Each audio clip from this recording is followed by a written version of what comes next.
Hey everybody, thanks for tuning in. Behind me, 2018 Jeep Cherokee, not the Grand Cherokee, just the regular Cherokee. We're gonna be replacing the front struts. Now these are a unique design, but nothing we can't handle. Let's get started. First thing you wanna do is jack the vehicle up on both sides, put it on jack stands, and we'll pull the tire off. Next, we're gonna take off our sway bar link. There's a little Allen key in the front to hold the stud from spinning. What I like to use is a pair of vice grips in the back. There's a little metal piece that you can lock onto. Clamp those down. We'll lubricate our threads. And these are a 15 millimeter. Pull this off. Now we'll just take a little pry bar, push down on our sway bar, just a little. That'll come right out. Just lay that aside. Next, we can take off our wheel speed sensor wiring. There's just a little grommet in the back. We push off like that. And then this, we'll take a screwdriver and just pop out on it. There we go, like that. And then we'll undo it from down here. It's a 10 millimeter bolt. I think my battery's dying. And we'll just give this a good wiggle. Hopefully it'll pop up. There we go, and out. We'll just set that aside. Next is our tie rod, 18 millimeter. Give that a few whacks. There we go. Set that aside. Next, we'll get our spindle nut. It is locked in 2 places. We just want to bend the nut out and unlock it. Now I have a little tool like this. I don't know where I got it, but just having something to get in there and just knock it up. There's one. Now we're gonna take our axle socket, 36 millimeter. I'm gonna use an impact, but if you don't have an impact, you could take your flat screwdriver, put it in the fins of your rotor, and as you turn this, your screwdriver will lock it in place and you can get it with a breaker bar. Here we go.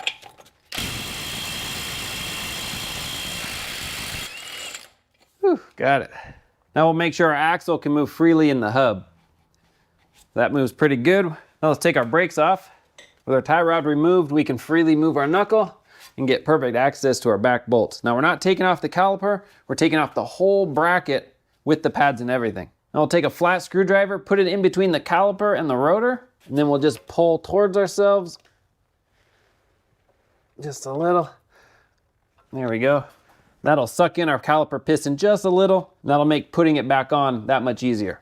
Now we have a special socket for the rear. It's an E20, so it's an inverted Torx. I'll have a link in the description for all the parts and tools if you need anything. We'll buzz those off. Now these had Loctite on them when we removed them, so we'll put Loctite back on them when we reinstall it. I got ahead of myself just a little. Before removing our caliper, let me aim you up just a little. We want to get our hose out of this little retainer. So it's just a grommet, pull towards ourselves, kind of wiggle it, and it'll pop out. Now we can take our caliper off, just like that, pads and everything. Caliper hanger, we'll just set this aside and out of our way. Perfect. All right, let's drop down and we'll get our ball joint. Our ball joint is an 18 millimeter. I don't have enough space for my impact. I'll just use a wrench, hit it with a hammer. There we go. I'll get the rest of the way with the ratcheting wrench. There we go. Now all of these nuts that have nylon lock washers on them, when we reinstall, we're gonna put Loctite on our threads. Pickle fork goes in between the control arm and the knuckle. We just wanna be careful of our boot. Tap it in.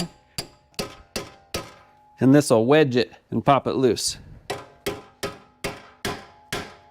There we go. Now we're loose. Perfect. Pull this out. All right, we got one more bolt. That's our lower strut bolt.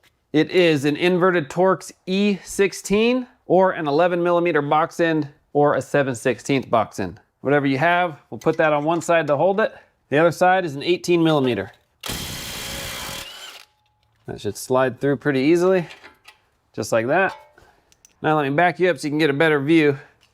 So here's the procedure. We're gonna get our lower ball joint out of the lower control arm. Once that's out, we're gonna take our knuckle, swing it out, and remove our CV axle. So we'll push this through, get it out the back, and then our knuckle now can come down and it'll separate from our strut. We'll get a long pry bar, put it in our knuckle, just like that, push down as far as we can. There we go. Now it's separated. Get that out. So now we're free to move it out. We'll push in our CV axle. Looks like it's all happening at the same time. And then down with this. Perfect. Now we'll just set this whole piece aside. I'm just gonna clean off the surface where the ball joint goes. Get all that dirt off. All right, let's go up top and remove the lock ring. We'll just pop this little dust cap off. It comes up. Then we have this little plastic lock ring in 2 pieces. So we're gonna take a screwdriver in between, spread those little jaws apart, and it'll separate. Now at the same time as this is separating, we wanna hold on to the strut down below so it doesn't fall. So let me grab a screwdriver, put it right in here. We'll spread this apart, just like that. And then we can get right in here. There, perfect. Do that to the other side.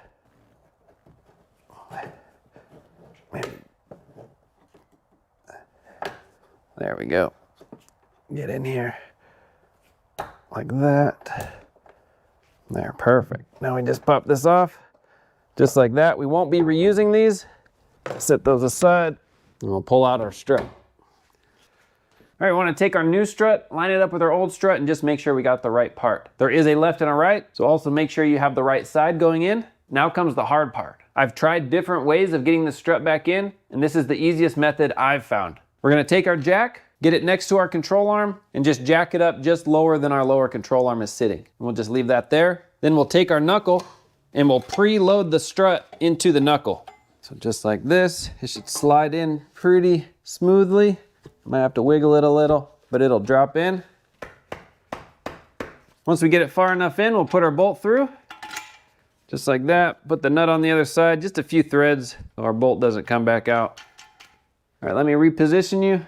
Hopefully you can see what I'm doing, but I'm putting the top of the strut in first. Before I put the strut in, I just want to note this little hole here, we want that to line up with a hole on the body. So now we'll take this, slide it in strut first, and we'll rest our knuckle on the jack. Make sure I'm in the hole up top. Okay, we'll jack it up. Wiggle it a little, jack it up. Okay. Don't worry about the angle of this. At this moment, we're just worried about that hole in our mount. We'll come up a little.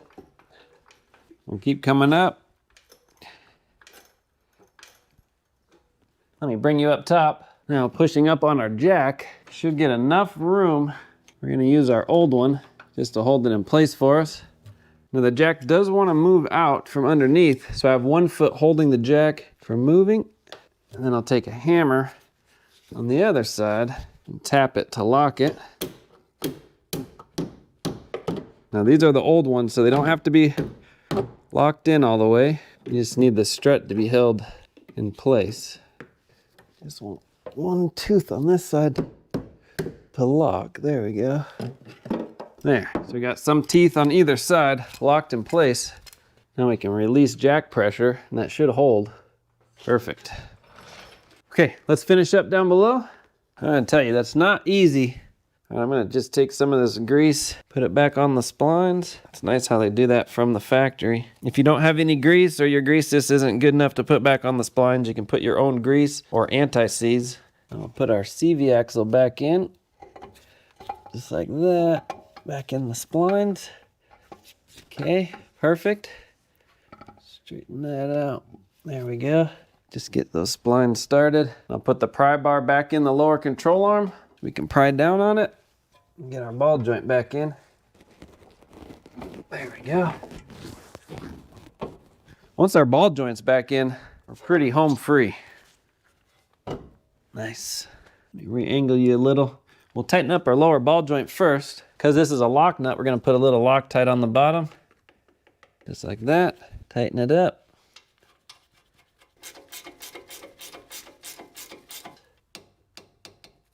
There we go.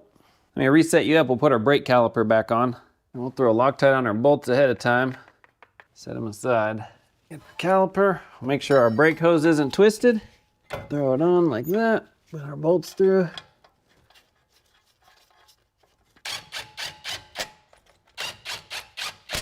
These are 129 foot-pounds. Nice, we'll put our brake hose back in its retainer. Put our wheel speed sensor back. Wipe it off if you need to. Make sure it's clean. Put it back in. Now this bolt, just good and snug. It doesn't have to be tight at all. Put this back in its little holder, like that. Straighten this out. We'll put on our spindle nut. I'll take a screwdriver, put it in our rotor fin. These are 148 foot-pounds. And we'll take our punch and just reset those locks. Before we put our tie rod on, we're going to take a floor jack again, just underneath the control arm. We're going to relieve just a little pressure on our strut, just like that. Let me zoom you up. We're going to make sure that the strut is bottomed out. Now we can tighten up our strut bolt. Now before we tighten it down, it had a lock nut, so we're going to put a little Loctite on it. There we go. This is 81 foot-pounds. While we still have tension under here, let's go up top. We'll retake off our old rings, and we'll make sure our strut mount is positioned in the right spot, and we'll put on our new rings. So we'll just retake these off. There we go. Lower the strut a little, just like that. And we're gonna move it. Get a little light in there. There we go. All right, I think that's it. Let me show you real quick. See right in there, our hole lines up pretty close. We got tension back on the strut. That raises this, and we can put our new ring in. I'm just gonna install these like that. Lock them in. You set you aside. And again, just using a pair of channel locks just to hold one side tight, and then you can tap on the other. You want both sides to lock all the way. All right, that's close. It's not 100%. We're still missing one tooth. It can get tighter on one tooth over here. This side's bottomed out, but we'll get that once the tire's installed and the vehicle's resting on the ground. So let's hop back down below. Go ahead and put our tie rod back on. And just like everything else, it has a lock nut. So we'll go ahead and put some Loctite on it. Slide that back through. Tighten it up. If your ball is just spinning in the socket, you just take a little pry bar, push down on the top of the tie rod, and that should wedge it in place. All right, and that is 22 foot-pounds. Perfect. Put our sway bar back on, push down on our sway bar, get the link. There we go. Well, you can't even see what I'm doing. Let me move you. I'm just getting our sway bar link back on. I have the pry bar pushing down on our sway bar. Then I'll go back in the hole. Now this does not need Loctite. We'll just put our nut back on. And this is 48 foot-pounds. All right, this side is done. We'll throw our tire on, do the other side, then we'll lower the vehicle and finish with that lock ring. All right, there you go. That's how you can place front struts on your Jeep Cherokee. I have to admit, it's a little interesting design, which poses a few challenges, but it's still DIY-able. We do want to take it for a good test drive, make sure we don't have any clunking noises, and the steering feels nice. Other than that, go ahead and get an alignment just to double check, and you're good to go. I have links in the description for all the parts and tools used. If you have any questions, comment, post down below, and we'll see you on the next one.